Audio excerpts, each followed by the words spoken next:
இயேசுவில் பிரியமானவர்களே, 2026 ஆண்டினுடைய முதல் நாளில் இந்த பகல் திருப்பலியில் நாம் பங்கெடுத்து கொண்டிருக்கிறோம். இந்த ஆண்டுக்கான முதல் தெய்வீக திருப்பலியில் நாம் இணைந்திருக்கிறோம். ஆண்டவர் இயேசு இந்த அற்புதமான ஒரு ஆண்டை நாம் காணச் செய்திருக்கிறார், பரிசாக நமக்கு வழங்கியிருக்கிறார். எனவே ஆண்டவருக்கு நாம் நன்றி சொல்லுவோம். 2026 இந்த ஆண்டு முழுவதுமாக இறைவன் நம்மோடு இருந்து நம்மை வழிநடத்த வேண்டும், துணையாக அவர் நம்மோடு வர வேண்டும். நாம் எடுக்கக்கூடிய எல்லா காரியங்கள், எல்லா நற்செயல்கள் நமக்கு வெற்றியாய் அமைய வேண்டும். குடும்பத்தில் நிம்மதியும் மன அமைதியும் நீடிய ஆயிலும் நல்ல உடல் உள்ள சுகத்தோடு நீங்கள் வாழ வேண்டும் என்று சொல்லி இந்த 2026 ஆண்டினுடைய புத்தாண்டு பெருவிழா வாழ்த்துக்களை உங்களோடு பகிர்ந்து கொள்வதிலே மகிழ்ச்சி அடைகிறேன். Happy new year. எவ்வளோ பெரிய வசனம்லாம் பேசி விஷ் பண்ணா ஒரு வார்த்தை வருதா? Happy new year. கொஞ்சம் மழை பெய்து நமக்கெல்லாம் கொஞ்சம் குளிர் அடிக்கிற போல, அதனால் ஆக்டிவாக இருக்க முடியல. அப்படி தானே? ஆமாவா? குளிருதா? தொண்டை வரலையா? அப்படின்னா தொண்டை கிளி நீங்கள் பண்ணிட்டீங்க. ஓகே. ஆக புத்தாண்டு வாழ்த்துக்களை உங்களோடு பகிர்ந்து கொள்வதில் மகிழ்ச்சி அடைகிறோம். உங்களுக்காக இந்த தெய்வீக திருப்பலியிலே ஜெபிக்கிறோம். பிரியமானவர்களே, இன்றைய நாள் மிக மிக முக்கியமான நாளாக இருக்கிறது. திரு அவை இன்றைக்கு ஒரு 4 காரியங்களை விழாக்களாக கொண்டாடுகிறது. முதல் காரியம் நம் எல்லோருக்குமே தெரியும், புத்தாண்டு முதல் நாள். இது நம்ம எல்லாருக்குமே தெரியும். உலகம் முழுவதுமாக இந்த விழாவை கொண்டாடி மகிழ்ந்து கொண்டிருக்கிறது. 2வதாக நாம் நம்முடைய திரு அவையிலே மிக முக்கியமான விழாவை இந்த ஆண்டினுடைய முதல் நாளிலேயே கொண்டாடுகிறோம். அன்னை மரியாள் இறைவனின் தாய், கடவுளின் தாய் என்ற பெருவிழாவை இன்றைக்கு திரு அவை, கத்தோலிக்க திரு அவை கொண்டாடுகிறது. இது நமக்கு மட்டுமே சொந்தமான விழா.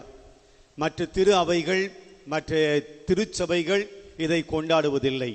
கத்தோலிக்க திரு அவை இந்த அன்னை மரியாள் கடவுளுடைய தாய் என்ற விழாவை கொண்டாடி மகிழ்கிறது.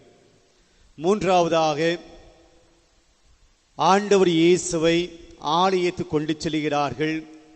ஆண்டவர் இயேசுவுக்கு பெயர் சூட்டுகிற நாள் இந்த நாள். இயேசு என்ற பெயரை ஆண்டவர் ஏற்கனவே இயேசுடைய பெற்றோர்களுக்கு சொல்லி இருக்க அந்த பெயரை அவருக்கு வழங்கினார்கள். இன்னைக்கு இயேசுவுக்கு பெயர் சூட்டிய நாள்.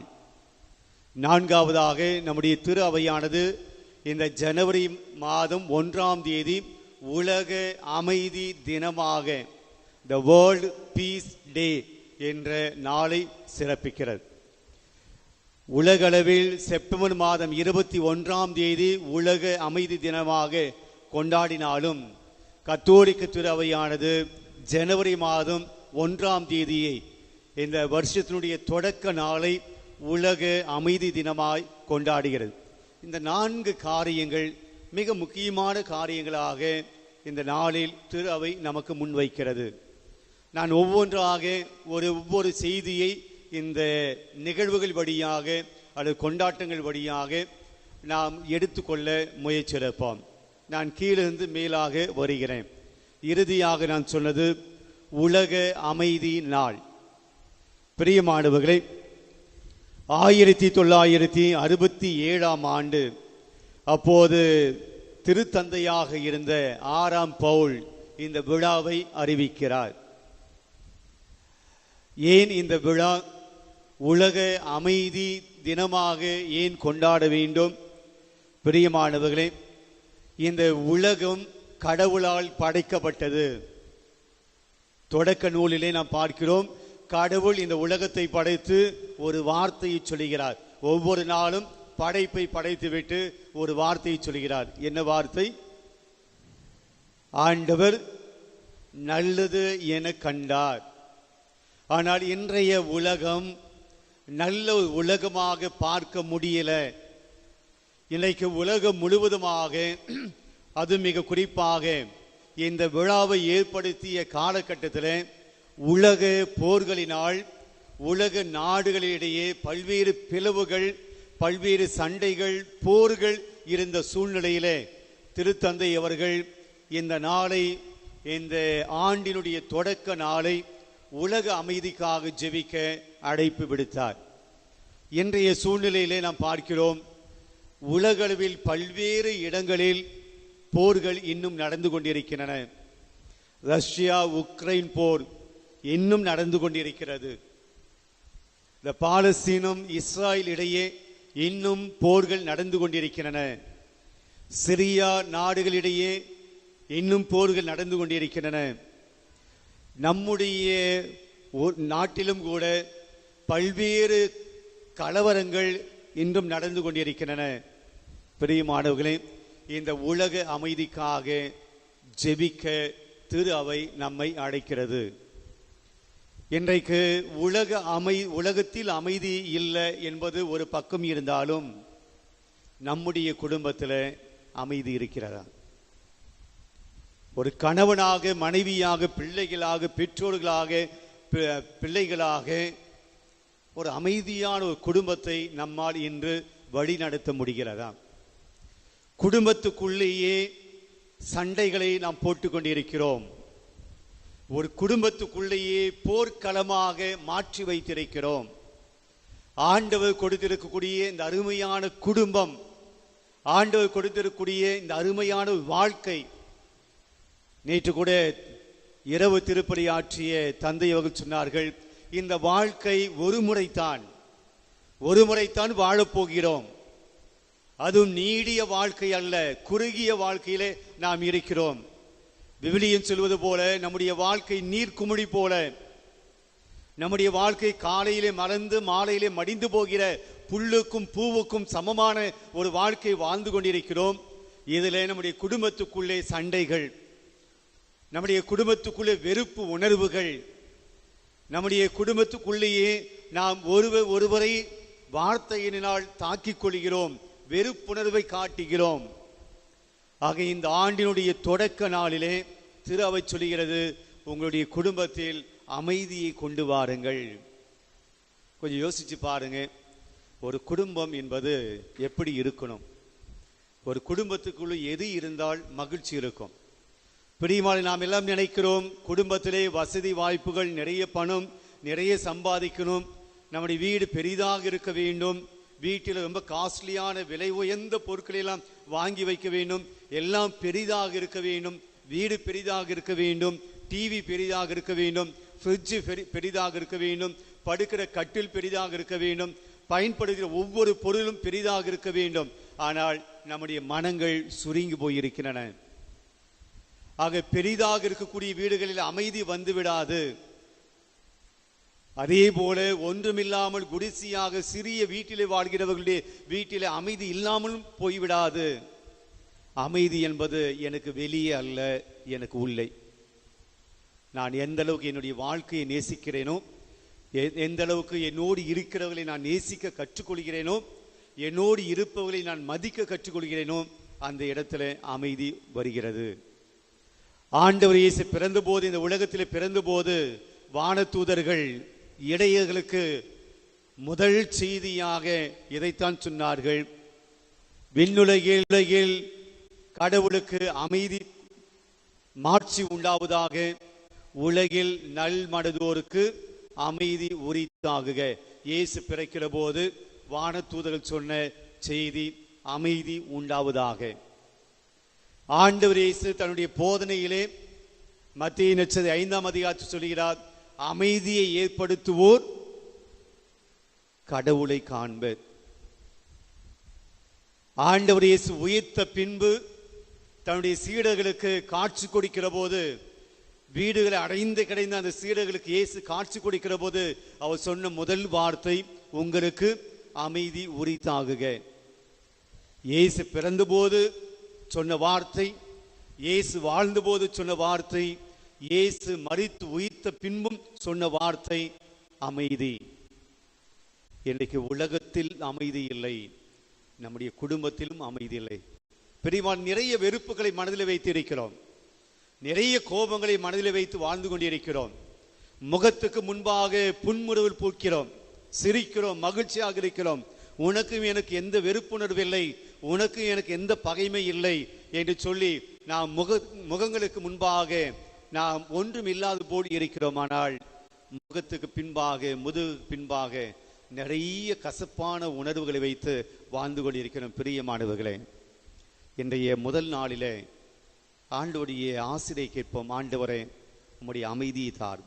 இன்றைக்கு முதல் வாசகத்தில் நாம் பார்க்கிறோம், ஆண்டவர் 3 ஆசீர்வாதங்களை கொடுக்கிறார். அதில் ஒன்று, உங்களுக்கு அமைதி உரித்தாகுக. முதல் வாசகத்தில். ஆக இன்றைய நாளிலே இந்த திருப்பலியிலே குறிப்பாக நம்முடைய குடும்பங்களுக்காக ஜெபிப்போம். ஆண்டவரே, குடும்பங்கள் சிதைந்து போயிருக்கின்றன, எங்கள் குடும்பத்தில் நிம்மதி இல்லை, மகிழ்ச்சி இல்லை, ஒற்றுமை இல்லை, சண்டைகளை போட்டு கொண்டிருக்கிறோம், பேசாமல் இருக்கிறோம், ஒருவரை ஏற்றுக்கொள்ளாமல் இருக்கிறோம், குறைகளை கூறுகிறோம். எங்கள் குடும்பத்தில் அமைதியை கொடுங்க என்று இந்த நாளிலே திரு அவை நம்முடைய குடும்பத்துக்காகவும் அதே சமயத்தில் இந்த சமூகத்தினுடைய அமைதிக்காகவும் ஜெபிக்க அழைப்பு விடுக்கிறது. நாம் ஜெபிப்போம். 2வது நிகழ்வை இன்றைய கொண்டாட்டத்தில் 2வது விழாவாக நாம் பார்க்கிறோம். ஆண்டவர் இயேசுவுக்கு பெயர் சூட்டிய நாளை கொண்டாடுகிறோம். 8ஆம் நாள் வந்தபோது ஆண்டவர் இயேசுவை ஆலயத்துக்கு கொண்டு சென்று அங்கே அவர்கள் பெயர் சூட்டினார்கள். விவிலியத்தில் நாம் வாசிக்கிறோம், இயேசு என்ற பெயரை ஏற்கனவே சூசைக்கும் யோசேப்புக்கும் கொடுக்கப்பட்டது. அந்த பெயரை அவர்கள் சூட்டினார்கள். இயேசுவுக்கு மட்டுமல்ல, பிரியமானவர்களே, தாயின் வயிற்றில் இருக்கிற போதே நான் உன்னை பெயர் சொல்லி அழைத்தேன் என்று நாம் வாசகத்தில் விவிலியத்திலே வாசிக்கிறோம். நம்முடைய ஒவ்வொருவருடைய பெயரையும் ஆண்டவர் நாம் தாயின் வயிற்றில் இருக்கிற போதே இந்த பெயர் தான் உனக்கு என சொல்லி ஆண்டவர் குறிப்பிட்டு இந்த பெயரை நமக்கு வழங்கி இருக்கிறார். பெயர் என்பது ஏதோ ஒன்று நமக்கு சம்பந்தம் இல்லாத ஒன்று அல்ல. என்னுடைய பெயர், நான் ஒன்றோடு ஒன்று சேர்ந்திருக்கிறேன். காணிக்கிறார் அப்படின்னா என்னை தெரிந்தவர்கள் இவர்தான் என்று அடையாளம் காட்டுவார்கள். உங்களுடைய பெயரை சொன்னால் உங்களுக்கு தெரிந்தவர்கள் நீங்கள் தான் என்று அடையாளம் காட்டுவார்கள். நீங்கள் வேறு, உங்களுடைய பெயர் வேறு அல்ல. நான், என் பெயர் ஒன்றாக இருக்கிறோம். பிரியமானவர்களே, இயேசுவுக்கு பெயர் சூட்டினார்கள்.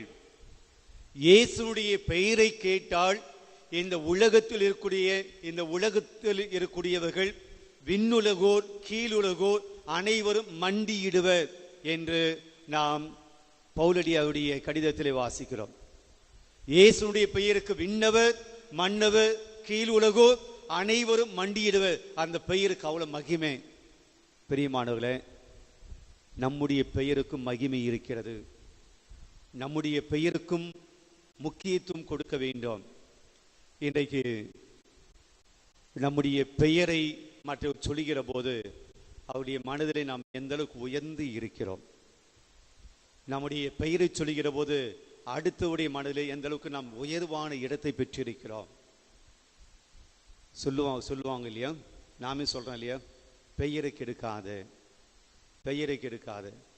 பெயரை எப்படி கெடுக்க முடியும்? பெயரை கெடுப்ப ஒன்று இல்லை. அது நம்மை, நம்முடைய ஆளுமையை, நம்முடைய திறமையை, நம்முடைய சந்தோஷத்தை, நம்முடைய மகிழ்ச்சியை, நம்முடைய நிம்மதியை கெடுக்கக்கூடாது என்பதுதான் பெயரை கெடுக்காது. அவருடைய ஆளுமைக்கு, அவருடைய ஒரு மதிப்பு வாய்ந்த வாழ்வுக்கு கெடுதல் செய்யாத பிரியமானவர்களே, நம்முடைய பெயர் ஆண்டவரால் கொடுக்கப்பட்டது.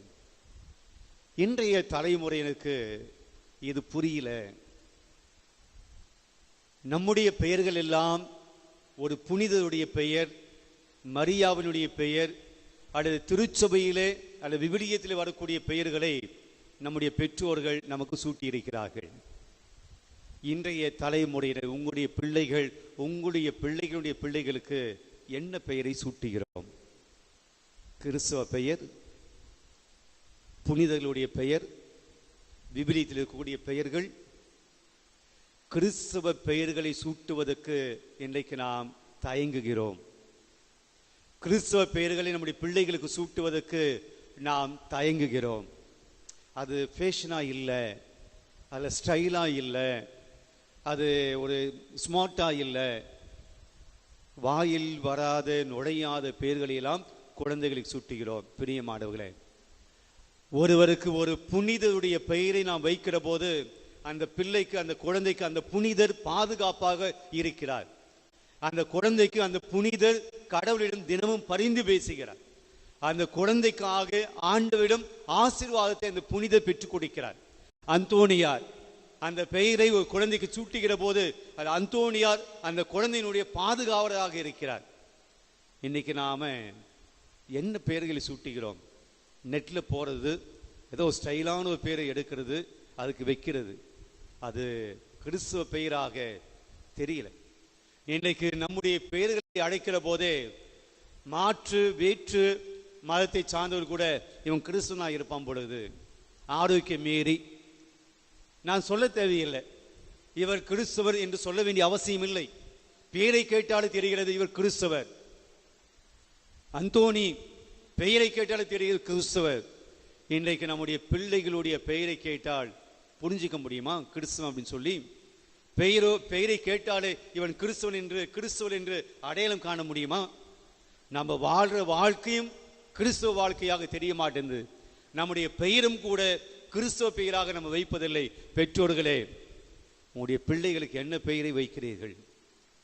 இந்த சமூகம் சொல்லக்கூடிய அந்த ஃபேஷன், இந்த சமூகம் சொல்லக்கூடிய இந்த காலத்தினுடைய பெயர்களை வைக்கிறோமா, அல்லது திருச்சபை நமக்கு சொல்லக்கூடிய காரியங்களில் கவனம் செலுத்துகிறோமா? நம்முடைய பெயர் மிக முக்கியமானது. பிரியமானவர்களே, நம்முடைய பெயர் கடவுளால் கொடுக்கப்படுகிற பெயர். அது நாம நம்முடைய இஷ்டத்துக்கு மாற்றக்கூடாது. இயேசுவுக்கு ஆண்டவர் பெயர் கொடுத்தார். அந்த பெயருக்கு மகிமை. இன்றைக்கும் கூட இயேசு என்ற பெயரை கேட்டால், இயேசு என்ற பெயரை கேட்டாலே பாட்டு இருக்க எல்லாம் கேட்கல, எல்லாம் நடக்குமே. இயேசுவின் பெயரை சொன்னால் எல்லாம் நடக்குமே.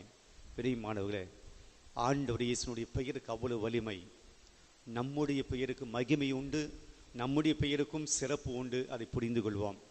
இன்னைக்கு மூன்றாவது, அன்னை மரியாள் திருச்சபை, ஆண்டவருடைய தாய். இதுதான் மிக முக்கியமான விழா நாம் கொண்டாடுகிறோம். இதனுடைய வரலாறு எல்லாம் நீண்ட வரலாறு. ஷார்ட்டா சொல்ல வேண்டும் என்றால், எபேசு திருச்சங்கம் இந்த விழாவை கொண்டு வருகிறது. என்ன சொல்றாங்க? இந்த எபேசு திருச்சங்கத்தில் உலகத்தில் இருக்கக்கூடிய ஆயர்கள் கதினாமாக எல்லாம் ஒன்றாக சேர்ந்து இந்த ஒரு பிரச்சனையை அவங்க சந்திக்கிறாங்க. மாதா குழந்தை இயேசு பிறந்த இயேசுவுக்கு அம்மாவா, கடவுளுடைய அம்மாவா? மனிதனாக பிறந்த இயேசுவுக்கு அம்மாவா, அல்லது கடவுளாக இருக்கக்கூடிய இயேசுவுக்கு அம்மாவா? இந்த பிரச்சனை இருந்தது. ஒரு சில தப்புரை கொள்கைகளை பரப்பக்கூடியவர்கள் சொன்னாங்க, இவள் கடவுளுடைய தாய் கிடையாது, இந்த உலகத்தில் பிறந்த அந்த இயேசு, மனுஷனாக பிறந்த இயேசு இருக்கா இல்லையா, அந்த இயேசுவுக்குத்தான் மாதா தாயாக இருக்காளே ஒழிய இயேசு கடவுளாக இருக்கிறாரு, அந்த கடவுளுடைய தாய் கிடையாது அப்படின்னு சொல்லி கிறிஸ்தவ மதத்திலேயே, கத்தோலிக்க மதத்திலேயே ஒரு ஆயர் இந்த பிரச்சனையை கொண்டு வருகிறார். அப்போது திருச்சங்கம் கூடுகிறது. எபேசு நகரில் திருச்சங்கம் கூடுகிறது. இந்த பிரச்சனையை கலந்து ஆலோசிக்கிறார்கள். அது முடிவாக அவர் எடுத்தது, அன்னை மரியாள் மனுஷனா பிறந்த இயேசுனுடைய தாய் மட்டுமல்ல, அன்னை மரியாள் இயேசு கடவுளாக இருக்கிறார், அந்த கடவுளை பெற்றெடுத்த தாயும் கூட. எப்படி இந்த முடிவுக்கு வந்தாங்க? அவங்க விவிலியத்திலே இருக்கக்கூடிய ஒரு சான்றை முன்வைக்கிறார்கள். என்ன சான்று? அன்னை மரியாள் எலிசபெத் அம்மாளை பார்க்க போறாங்க. எலிசபெத் அம்மாளை ஏன் பார்க்க போனாங்க? பொங்கல் லீவு போனாங்களோ? ஏன் பார்க்க போனாங்க? எலிசபெத் அம்மாள் கருவுற்றிருக்கிறார், வயதான காலத்தில் கருவுற்றிருக்கிறார், உதவி தேவைப்படுகிறது. எனவே மரியாள் கேள்விப்பட்டு எலிசபெத் அம்மாளை பார்க்க போகிறார். அப்ப எலிசபெத் அம்மாள் தூய ஆவியினால் ஆட்கொள்ளப்பட்டு மாதாவை பார்த்து, அன்னை மரியாவை பார்த்து என்ன சொன்னாங்க?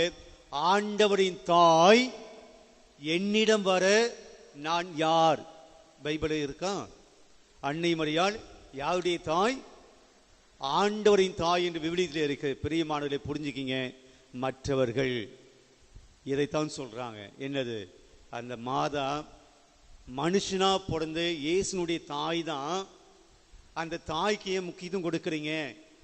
பிரிவினை சகோதரர்கள் சொல்றேன். குழந்தையாக இருந்த இயேசுவை பெற்றெடுத்து கொடுத்துட்டாங்க, அவ்வளவுதான். அதுக்கு ஒரு எடுத்துக்காட்டுன்னு சொல்லுவாங்க. என்கிட்ட ஒரு பாஸ்டர் சொன்னார், ஃபாதர் ஒரு ஐஸ்கிரீம் சாப்பிட்றோம், ஐஸ்கிரீம் கப்பை சாப்பிட்றோம், அந்த கப்பில் ஐஸ்கிரீம் வச்சு கொடுக்குறாங்க, ஐஸ்கிரீமை நம்ம சாப்பிட்றோம், அந்த கப்பு கூட நீங்கள் சாப்பிடுவீங்க? எவ்வளோ ஐடியாவோடு சொல்கிறார் பார். அது கப்பு கூட நீங்கள் சாப்பிடுவீங்க, கப்பை தூக்கி போட மாட்டீங்களா? அது போல தான் மாதா. மாதாவின் வயிற்றில் இயேசு பிறந்தாங்க, இயேசுவை தான் எடுத்துக்கணும், மாதாவை தூக்கி போடணும் ஃபாதர். நான் சொன்னேன், கோன் ஐஸ்ன்னு ஒன்று இருக்கு தெரியுங்களா? கோன் ஐஸ், ஐஸ்கிரீம் சாப்பிடுவோம், அந்த கோனையும் நாங்கள் சாப்பிடுவோம். நமக்கு மாதாவும் வேண்டும். பெரிய மாணவர்களே, இது ஏதோ நம்முடைய வசதிக்காக மாதாவுக்கு ஒரு பட்டம் கொடுக்கல. எபேசு நகரில் சேர்ந்த ஆயர்கள் ஏதோ அவங்களுடைய இஷ்டத்துக்கு சேர்ந்து அன்னை மரியாள் இறைவனுடைய தாய் தான் அப்படின்னு அவங்க முடிவு பண்ணல. யார் முடிவு பண்ணது? அன்னை மரியாள் கடவுளின் தாயின்னு சொல்லி தூய ஆவியானவர் எலிசபெத் அம்மாளை ஆட்கொண்டு, அந்த தூய ஆவியான வழியாக எலிசபெத் அம்மாள் சொல்லுகிறார், ஆண்டவருடைய தாய் என்னிடம் வர நான் யார்? பைபிளை நம்புறவங்க ஏன் இந்த வார்த்தையை நம்புறது கிடையாது? பைபிளை ஒட்டுமொத்தமாக நம்பக்கூடிய பிரிவினை சகோதரர்கள் இந்த வார்த்தை பைபிளில் இருக்கு, ஆண்டவருடைய தாய் என்று தூய ஆவினால் ஏவப்பட்ட எலிசபெத் அம்மாள் சொன்ன பின்பு இந்த பைபிளில் இருக்கக்கூடிய அன்னை மரியாளை பற்றி இந்த வசனத்தை நாம் எப்படி சென்சார் பண்றாங்க? இந்த வசனத்தை மட்டும் நாங்கள் நம்ப மாட்டோம் என்று எப்படி ஏற்றுக்கொள்கிறார்கள்? சில சமயத்தில் நாமும் அவங்க சொல்வதை அப்படியே நம்புகிறோம். ஆமா, இயேசு தானே முக்கியம், பைபிள் தான் முக்கியம், அன்னை மரியாள் எதுக்கு? பிரியமானவர்களே, அதே விவிலியம் தான் சொல்லுகிறது, அன்னை மரியாள் ஆண்டவருடைய தாய். இது அன்னை மரியாளுக்கு ஆண்டவர் கொடுத்த மிக முக்கியமான ஆசீர்வாதம். அதே சமயத்தில் நாம் புரிந்து கொள்ள வேண்டும், அன்னை மரியாள் ஆண்டவருடைய தாய் தான், ஆனால் ஆண்டவர் அல்ல. அன்னை மரியாள் ஆண்டவர் கிடையாது, அன்னை மரியாள் கடவுள் கிடையாது. இந்த ஒரு விஷயத்தை அக்டோபர் மாதம் செப்டம்பர் மாதம் அன்னை மரியாவை பற்றி நவநாட்கள் நாம் எடுத்தோம், ஞாபகம் இருக்குங்களா? செப்டம்பர் மாதம் 9 நாட்கள் நவநாள் எடுத்தோம், 8ஆம் தேதி ஃபீஸ்ட் கொண்டாடணும். அப்போது இந்த ஒரு செய்தியை நான் இங்க பிரசங்கத்தில் இங்க சொன்னேன். அன்னை மரியாள் ஆண்டவர் கிடையாது, கடவுள் கிடையாது. ஒரு வயதானவருங்க என் ஆபீஸ்ல வந்து என்னை திட்டிட்டு போனார். என்ன சொல்லி? அது எப்படி அன்னை மரியாள் ஆண்டவர் இல்லைன்னு சொல்ல முடியும்? நீங்க குருட்டு விசுவாசத்தோடு வாழ்ந்து கொண்டிருக்கிறோம். திருச்சபை சொல்லக்கூடிய செய்திகளை உள்வாங்காமல் இருக்கிறோம். நாமே குழம்பி போயிருக்கிறோம்.